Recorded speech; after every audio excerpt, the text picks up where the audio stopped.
The Galactic Council's chambers buzzed with tension. The Council, a vast assembly of the galaxy's most influential species, had gathered for an emergency meeting. A looming threat unlike anything the galaxy had faced was upon them. Turkin, a ruthless alien warlord whose conquest spanned star systems, had turned his eyes toward a small, seemingly insignificant planet, Earth. Earth was known to some council members, though it was young and isolated. Humans had only recently ventured into the galactic stage, but their potential had not gone unnoticed. Despite their short time among the stars, humans had displayed an unusual adaptability and resilience. The Council was aware that if Turkin moved against Earth, it could trigger a chain of events that would destabilize the entire region of space. Warlord Turkin was not one to be easily swayed. He ruled with an iron fist, leading his empire of brutal warriors with one goal: domination. The Council had dealt with him before, but always through diplomacy. This time, they feared diplomacy would fail. In a hushed voice, Councillor Victra, a seasoned diplomat, addressed the assembly. The humans are unlike any other species we've encountered. We must intervene before Turkin makes a grave mistake. His arrogance may very well be his undoing. The Council's decision was unanimous. A delegation would be sent to Turkin's capital world to warn him. Earth was not to be touched. They hoped that Turkin would heed the warning. But deep down, many feared that the warlord would laugh in their faces. The Galactic Council's delegation was chosen quickly, a mix of diplomats and military advisors who had dealt with Turkin in the past. Leading them was Councillor Vrax himself, a veteran of countless negotiations. He knew how to navigate the volatile political landscape of the galaxy, but even he felt an ominous weight settle in his chest as they prepared to depart. The mission was not without risk. As they made their way to Turkin's capital world, Vrax couldn't shake the feeling that this meeting might be different. Turkin's recent victories had emboldened him, and the warlord's empire now spanned more systems than ever before. Turkin had grown increasingly unpredictable, and his ambition seemed limitless. Upon arriving at the warlord's fortress, a towering structure that dominated the skyline of his capital world, the delegation was greeted by a squad of heavily armed soldiers. Their faces were hidden behind impenetrable helmets, their weapons gleaming with alien technology. The message was clear: Turkin was preparing for war. Inside the fortress, the delegation was led through halls filled with trophies from conquered worlds. Banners of fallen empires hung alongside mounted weapons and alien artifacts. It was a brutal reminder of what Turkin was capable of. Finally, they reached the throne room, a vast chamber where Turkin sat on a massive throne carved from the bones of a long-extinct species. The warlord was an imposing figure, towering over the delegation. His armor, black and scarred from countless battles, seemed to absorb the light around him. His cold yellow eyes locked onto Vrax as he entered the room. "You come to deliver another weak plea for peace, Counselor?" Turkin's voice boomed through the chamber, dripping with contempt. Vrax stepped forward, his heart racing but his voice calm. "Warlord Turkin, we come not with pleas but with warnings. The planet Earth, though young, is not a target you should pursue. The humans are resilient, unpredictable, and their world has a potential to disrupt the delicate balance of power within the galaxy." Turkin scoffed, a cruel smile creeping across his face. "Humans? I have heard of them. A primitive species, barely capable of space travel. You insult me by suggesting they are a threat. They are not like other species you have conquered," Vrax replied, holding Turkin's gaze.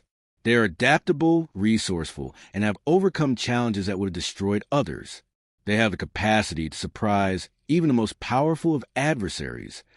The warlord leaned forward, his eyes narrowing. "I have crushed every species that has dared to defy me. Earth will be no different." Vrax knew that words alone would not change Turkin's mind. "You may succeed in attacking Earth, but the cost will be far greater than you realize. The humans have allies, some within this very council, and they will not stand by while you threaten their world." Turkin's laughter echoed through the chamber. "Allies? You mean the council?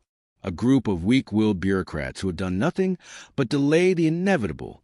You are all afraid of the power I wield and afraid of the truth that no species in this galaxy can stop me." Vrax stood firm. "The council does not fear you, Turkin. We simply wish to avoid unnecessary destruction. This is your last warning. Leave Earth alone or face the consequences." The warlord rose from his throne, his towering figure casting a long shadow over the delegation. "I do not take warnings from cowards. Earth will fall, just like all the others.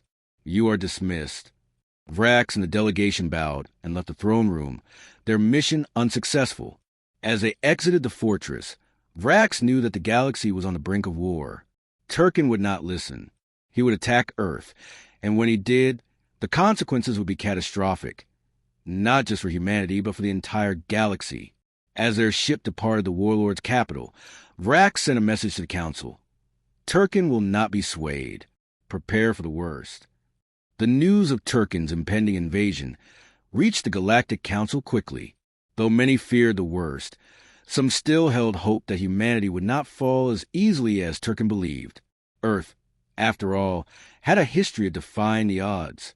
While the human race was technologically inferior compared to most spacefaring civilizations, they were unmatched in one key area: their creativity. Throughout their history, humans had consistently found ways to overcome obstacles that seemed insurmountable. They were a species of survivors, driven by a relentless will to adapt and thrive under even the most dire circumstances. In the hidden depths of Earth's military command, high-ranking officials scrambled to analyze the situation. Satellite images showed a massive fleet assembling near the edge of their solar system. The size and firepower of Turkin's forces were unlike anything humanity had ever encountered. General Alice Munro, one of Earth's leading strategists, stood at the forefront of the defense preparations. "We've faced impossible odds before," she said, addressing her team. "We survived our own global wars. We survived ecological disasters, and we've rebuilt after every crisis. This will be no different. We're going to show them what humanity is made of." Monroe knew that brute force alone wouldn't win this fight. Turkin's empire had technological and numerical superiority. Instead, they would need to rely on Earth's greatest asset, their unpredictability. She devised a plan that would exploit the very thing the aliens underestimated: human ingenuity. As the invasion fleet approached, the people of Earth united like never before. Scientists, engineers, and soldiers worked around the clock, preparing defenses, developing new tactics, and crafting weapons designed to catch the invaders off guard. The world watched as the alien armada drew closer, but instead of despair, there was a growing sense of determination. "We've come too far to be conquered," Monroe said. "If Turkin thinks he's walking into an easy victory, he's in for the fight of his life." And so, as the first of Turkin's ships breached Earth's atmosphere, the humans stood ready, their resolve unshaken. They were about to show the galaxy why no one should ever mess with humanity. The sky darkened as Turkin's fleet descended upon Earth, their ships casting ominous shadows across major cities. Massive alien dreadnoughts hovered in the atmosphere, dwarfing anything humans had ever seen. Turkin's forces were relentless, deploying waves of fighters and ground troops across strategic locations worldwide. But Earth's defenses were far from unprepared. General Alice Munro stood in the Central Command bunker, surrounded by holographic projections of the battlefield. Every move Turkin's forces made was monitored in real time. The alien warlord strategy was clear: overwhelm and subjugate through sheer force. But Munro had other plans. "All units, initiate Phase 1, she ordered. Across the globe, a coordinated response began. Earth's military had strategically placed orbital defense platforms that fired massive railguns and EMPs, targeting the heart of Turkin's fleet. Ships that seemed invincible shuddered as systems were disabled, while several smaller vessels exploded outright. Humanity's first strike had caught them off guard. "They didn't expect us to fight back so fiercely," Monroe muttered under her breath. On the ground, the situation was equally intense. Turkin's elite warriors, towering figures clad in advanced armor, landed in major cities, expecting to crush human resistance swiftly. But instead of panic, they were met with a surprising mix of guerrilla tactics, sabotage, and unconventional warfare.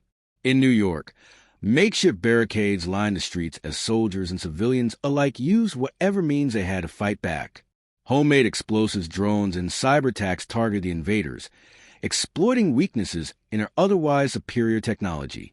What Turkin had dismissed as a primitive species now fought with a level of coordination and ingenuity that made his forces stumble. "They may have the tech, but they don't know how to fight like us," Captain Marcus Rice said to his squad as they launched another coordinated ambush, taking down an enemy patrol in the ruins of downtown Los Angeles. Meanwhile, Monroe's secret weapon was being prepared deep underground, hidden from Turkin's forces. Humanity's brightest minds had been working on something that could turn the tide. It wasn't just brute force or superior strategy. They had something else, a prototype weapon designed not to destroy, but to disrupt. "Activate the neural disruptor," Monroe commanded. A series of towers hidden in plain sight activated across the planet. These devices emitted a low-frequency pulse aimed directly at the alien soldiers, designed to target the neural pathways of Turkin species. It scrambled their communications and coordination, throwing the once formidable invaders into disarray. Turkin's ground forces faltered as they became unable to communicate with each other. Panic spread through their ranks as they found themselves isolated and vulnerable. In some areas, human soldiers were able to push them back entirely, regaining control of key locations. Up in the atmosphere, the disruption was having an effect as well. Turkin's command ships, disconnected from their ground units, struggled to maintain control. The carefully coordinated invasion began to unravel. In his flagship, Turkin watched the chaos unfold, his yellow eyes narrowing in fury. This was not the easy conquest he had anticipated. The humans were fighting back with ferocity and cunning he had not expected. "Impossible," he growled. "How can they be this resilient?" His advisor stood in silence, unsure how to respond. Turkin's entire empire had been built on the premise that no species could withstand his overwhelming force. But now, he was facing something far more dangerous, a species that refused to surrender. On the ground, General Monroe watched as the tide of battle shifted in humanity's favor, but she knew they weren't out of danger yet. "Turkin himself hasn't made his move," she said to her staff. "He's watching, waiting. We need to push him into action." Her mind raced, formulating the next phase of the plan. Turkin's strength was in his ability to command his forces with ruthless efficiency. If they could force him to act personally, they might have a chance to exploit his weaknesses. "We're going to take the fight to him," she decided. "Prepare the strike teams. Target the flagship." As humanity regrouped and the invaders faltered, a bold plan began to unfold. Special Forces teams, equipped with the latest experimental technology, were dispatched on a daring mission to infiltrate Turkin's command ship. Their objective: disable the warlord's command center and cut the head off the invasion. In the dead of night, using stealth cloaking devices and advanced tactical suits, the strike teams boarded small, agile craft and launched toward the massive alien ship looming above Earth. The mission was dangerous. Many would not return, but if they succeeded, they could cripple Turkin's entire war effort. As they approached the flagship, anti-aircraft fire from the alien defenses lit up the sky. The team's pilot, dodging the blast with expert precision, weaved through the chaos until they made it to a landing bay on the underbelly of the ship. "Brace for landing," the pilot called out as the ship touched down. The strike team, led by Captain Rice, stormed out of the craft, weapons ready. Their objective was clear: reach the command center and disable Turkin's control of his forces. But as they advanced through the alien corridors, they encountered fierce resistance. Turkin's elite guards, massive and heavily armored, blocked their path at every turn. The humans fought with everything they had, using hit-and-run tactics to wear down the enemy. Rice, firing his pulse rifle at an advancing alien, barked into his comms. "We need to move faster. Turkin's going to catch on." In the command center, Turkin watched the unfolding battle, his patience wearing thin. "Prepare my personal guard," he ordered, standing for his throne. "If the humans wish to face me directly, I will oblige them." With that, the warlord prepared to enter the battle himself. Back on Earth, General Monroe received word of the strike team's progress. She knew the final confrontation was close. Turkin would soon make his move, and humanity would be ready. As the final phase of the plan unfolded, one thing was certain. No matter the outcome, the galaxy would never underestimate Earth again. The Galactic Council monitored the battle from afar, watching as Earth defied the odds. The tension in the Council's chambers was palpable. Some species whispered in astonishment, others in fear. Earth, once seen as a mere backwater planet, was now the focal point of galactic attention. Turkin's invasion was faltering, and the Council had to decide whether to intervene or let the conflict play out. Councillor Vrax, who had initially argued for diplomatic action, now watched the screens with a mix of awe and concern. "This cannot be allowed to escalate further," he murmured. "If the humans defeat Turkin, his empire will fall into chaos. The repercussions could ripple across the galaxy.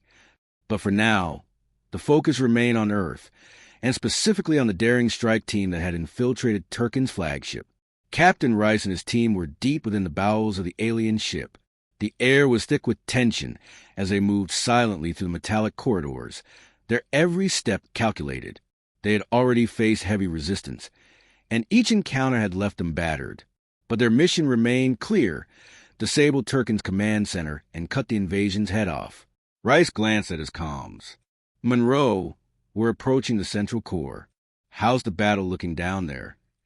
General Monroe's voice crackled in response. "We're holding them off for now. Your window's closing.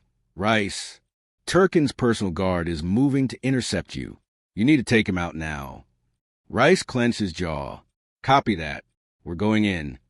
The team pushed forward, reaching a massive door that led into the command center. Rice signaled for the charges to be placed, and within moments, the door blasted open, revealing Turkin's throne room. The throne room was vast, with high ceilings and walls adorned with trophies from Turkin's countless conquests. At the far end of the chamber, the warlord himself stood, his towering figure imposing even from a distance. Clad in intricate dark armor, Turkin's eyes burned with contempt as he watched the humans enter. "So," Turkin's deep voice boomed, "you are the ones responsible for this defiance. I commend your bravery, but it will not save your world." Rice stepped forward, his weapon trained on the warlord. "You underestimate us, Turkin. We're not here to save ourselves. We're here to end you." Turkin's lips curled into a sneer. "You think you can defeat me in my own throne room? I have crushed empires larger than yours. You are nothing more than insects beneath my feet." With a sudden motion, Turkin drew a massive energy blade from his side, the weapon crackling with power. His elite guards, standing at attention around the room, readied their own weapons. Rice and his team fanned out, taking cover behind pillars and statues. The final battle was about to begin. On the surface, the battle between Earth's forces and Turkin's invasion fleet had reached its climax. General Monroe watched the holographic displays, her hands clenched behind her back. Turkin's forces were faltering, but Earth's own defenses were stretched to their limits. Cities burned, and the skies were filled with fire and smoke. Yet, despite the devastation, humanity was holding strong. The neural disruptor continued to wreak havoc on Turkin's forces, and Earth's armies had gained the upper hand in several key locations. But Monroe knew that without the strike team's success, it would all be for nothing. "Rice," Monroe said through the comms, "we're counting on you. Turkin needs to fall, or this war is far from over." Back in the throne room, the battle was fierce. Rice and his team moved with precision, firing on Turkin's guards while dodging the warlord's devastating blows. Turkin was a force of nature, his energy blade slicing through the air with lethal precision.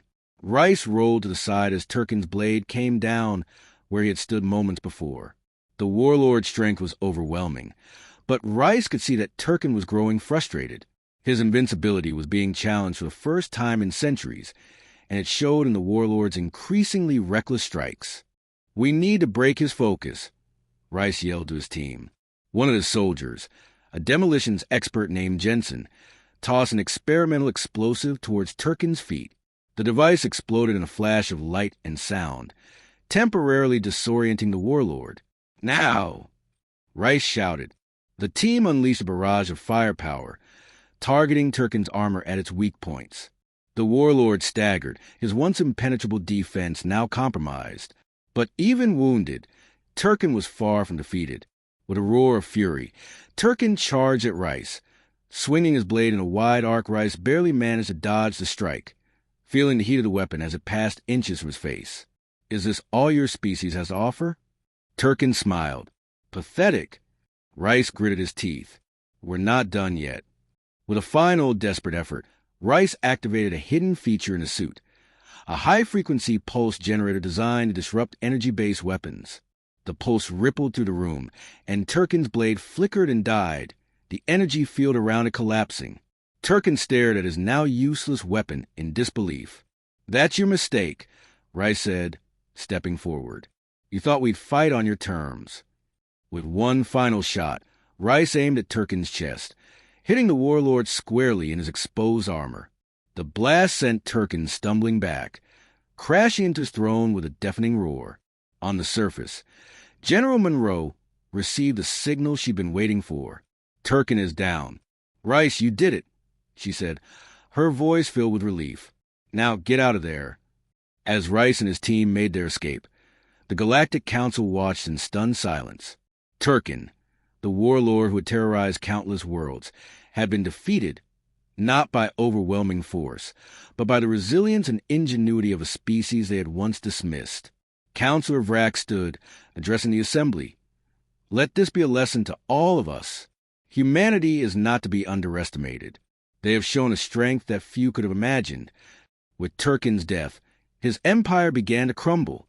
Without their leader, the once-coordinated invasion fell into disarray, and Earth's forces quickly capitalized, driving the remaining invaders off-world.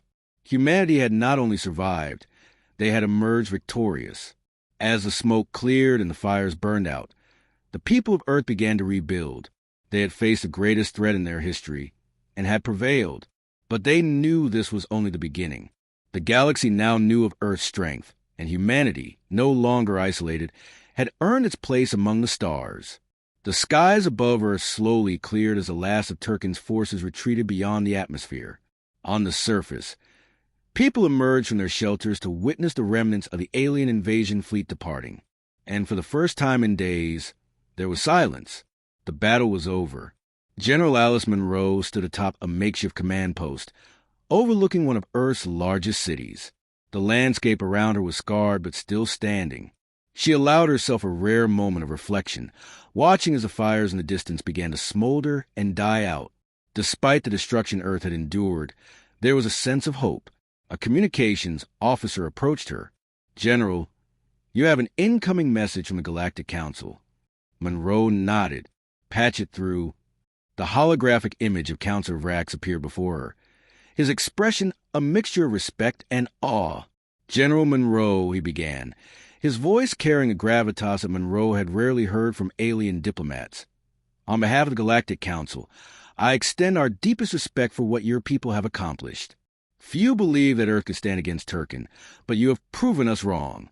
Monroe crossed her arms, still guarded. "We didn't do this for the Council's approval. We did it to survive." Vrax nodded. "Understandable. But you must know that this victory will have far-reaching consequences. Turkin's empire is in disarray, and the power vacuum you leave behind will affect many regions of space. Some will look to you now, not just as survivors, but as potential allies or threats." Monroe remained silent, considering his words. Vrax continued. "The Council wishes to formally invite Earth into a new era of diplomacy. Your species has earned its place among the stars, and we believe that with your creativity and resilience, you could become a valuable member of the galactic community." Monroe didn't respond immediately. The thought of her suddenly becoming a key player in galactic politics seemed overwhelming, especially in the wake of such devastation. But she knew it was inevitable. Earth could no longer remain in isolation. "We'll need time to recover," Monroe said finally, "but we'll consider the Council's offer." Vrax inclined his head. "We will await your decision. Until then, know that you have the Council's support in rebuilding." With that, the hologram flickered out, leaving Monroe alone once again. She sighed, turning to face the ruins of the city. Earth had won its battle, but the war for its future was just beginning. Elsewhere on Earth, in the heart of the capital city, Captain Rice and his team were being hailed as heroes. The media had already begun broadcasting their faces across the globe, telling the story of how a single strike team had infiltrated Turkin's flagship and brought the warlord to his knees. But Rice wasn't thinking about glory or recognition. As he sat in a quiet corner of the military barracks, his mind was still replaying the final moments of the battle with Turkin. The warlord's sneer, the weight of his blade crashing down. The fact that they had succeeded felt surreal. "Hey," a familiar voice said, breaking him from his thoughts. It was Jensen, the demolitions expert who had helped disable Turkin's guards. "You all right?" Rice nodded slowly. "Yeah, just processing it all." Jensen sat down next to him, resting his helmet on the table. "We took down the biggest warlord in the galaxy, Rice. That's something most people won't ever understand." "Yeah," Rice replied. "But what comes next? Turkin's gone, but his empire is still out there. There will be other threats." Jensen shrugged. "Maybe, but after what we pulled off, I think the galaxy's going to think twice before messing with us again." Rice smirked. "Let's hope you're right." Back in the Galactic Council's chambers, the aftermath of Turkin's defeat was the subject of heated debate. Representatives from various species argued over what the power shift meant for the galaxy. Without Turkin to unite them, his warlords will carve up his empire. One counselor argued, "The chaos could spread to our borders. We need to stabilize the region before that happens." Another countered, "And we should begin with Earth. Their people have shown strength, but they're vulnerable now. We must offer them protection." Vrax listened to the discussions with measured calm, but his mind was already elsewhere. He knew that Turkin's death was only the first domino to fall. The galaxy had changed, and Earth's emergence as a new power was a pivotal moment. It would not be long before other factions took notice, and Vrax knew that not all of them would be as eager for diplomacy as the Council. As the debate continued around him, Vrax made a decision. He would personally oversee the diplomatic efforts with Earth. The humans had proven themselves, and now they would need guidance if they were to navigate the complex web of galactic politics. But more than that, Vrax sensed that humanity's role in the galaxy was just beginning. They were unpredictable, resourceful, and perhaps most importantly, united in a way few other species were. If nurtured correctly, they could become one of the galaxy's greatest assets. If mishandled, they could become a threat greater than Turkin ever was. On Earth, reconstruction efforts were already underway. Cities were being rebuilt, and the scars of the invasion were slowly beginning to heal. But the memory of the battle would not fade easily. Across the planet, monuments were erected in honor of those who had fought and fallen. Humanity had come together in a way it never had before, and there was a sense of unity that transcended borders and politics. General Monroe stood in the center of one such monument, watching as people gathered to pay their respects. She had never been one for ceremonies, but this felt different. It wasn't just a victory celebration. It was a reminder of what they had survived and what they had become. As she walked away from the gathering, her thoughts turned to the future. Earth had won the battle, but now came the challenge of securing its place in the galaxy. Monroe knew that they couldn't do it alone. They would need allies, and they would need to adapt quickly to the realities of galactic politics. But if there was one thing Monroe had learned from this war, it was that humanity was capable of far more than anyone had ever imagined. And as the stars began to shine in the evening sky, Monroe couldn't help but feel a sense of anticipation. Earth had survived its greatest trial, and now it was time for humanity to rise even higher. Weeks passed since the fall of Turkin.